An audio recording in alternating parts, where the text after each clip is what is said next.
This is the first of a series of posts on the Wadsworth Atheneum, and we're going to start with some historical background.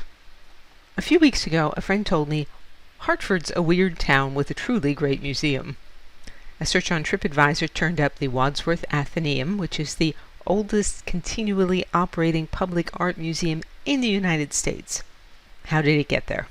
The Wadsworths were among the families that founded Hartford way back in 1636. During the Revolutionary War and into the early years of the Republic, Jeremiah Wadsworth, 1743 to 1804, was one of the wealthiest men in Hartford. He was involved in trade, banking, and insurance. He was also a friend of many of the founding fathers.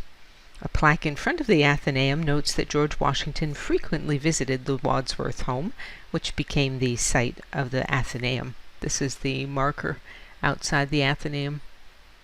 John Trumbull, a native of Connecticut who became famous for his portraits of Revolutionary War heroes and of Revolutionary War scenes, painted a charming portrait of Jeremiah Wadsworth and his son Daniel in 1784 when Daniel was 13 years old. That's the one up here. Taken on the grand tour by his father, Daniel, 1771 to 1848, was introduced to European art and architecture. In 1794, he married Faith Trumbull, the niece of John Trumbull, the famous painter. Daniel became an amateur artist and architect, and more importantly for our story, a patron of American artists. He helped the career of Thomas Cole, an early painter of the Hudson River School. This painting by Cole shows Daniel's home, Montevideo, near Hartford. Daniel Wadsworth recommended to Cole that he accept Frederick Edwin Church as a student. Church became among the most famous of the Hudson River School painters. This is one of his works. Wadsworth also raised money to purchase the collection of the American Academy of Fine Arts in New York when the Academy shut its doors in 1841. The Wadsworth Atheneum, founded a year later, included works from the Academy, mostly in the neoclassical style, as well as works from Daniel's own collection, which was very strong on Hudson River School paintings. The name Atheneum is derived from Athena, the Greek goddess of wisdom. That's because the building originally housed not only the museum, but Hartford's public library and the Connecticut Historical Society.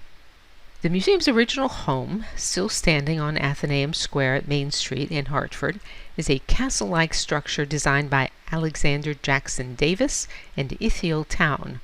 This is it over here. Davis was America's most famous architect at the time. His works include Lyndhurst, this one here, just north of New York City, Federal Hall in Manhattan, on Wall Street at Broad, and the Octagon over here on Roosevelt Island in New York City. The Atheneum now fills a whole city block. The first major addition to the museum was the 1910 Morgan Wing in the Beaux-Arts style. J.P. Morgan, one of America's most famous financiers, there are a lot of famous people in this post. J.P. Morgan was a native of Hartford. He bequeathed parts of his art collection to the Metropolitan Museum of Art, part to the Morgan Library, and part to the Wadsworth Atheneum. The Avery wing of the Wadsworth Atheneum, I don't have a picture of that, opened in 1934. It was one of the earliest pieces of institutional architecture in the U.S. that was designed in the international style. I've given you a link in the blog post to a Wadsworth timeline, which includes many notable firsts. And next week, we will begin the series of posts on artworks at the Wadsworth Atheneum. These are just two of the ones that appealed to me. DianeDurantewriter.com has hundreds of posts on sculpture, painting, and my many other obsessions. To join the free Sunday Recommendations email list, visit the URL that's on the screen or email me. And you can say, "Well done, Diane," or support my work and receive rewards by means of the tip jar on DianeDurantewriter.com. Thanks as always for listening.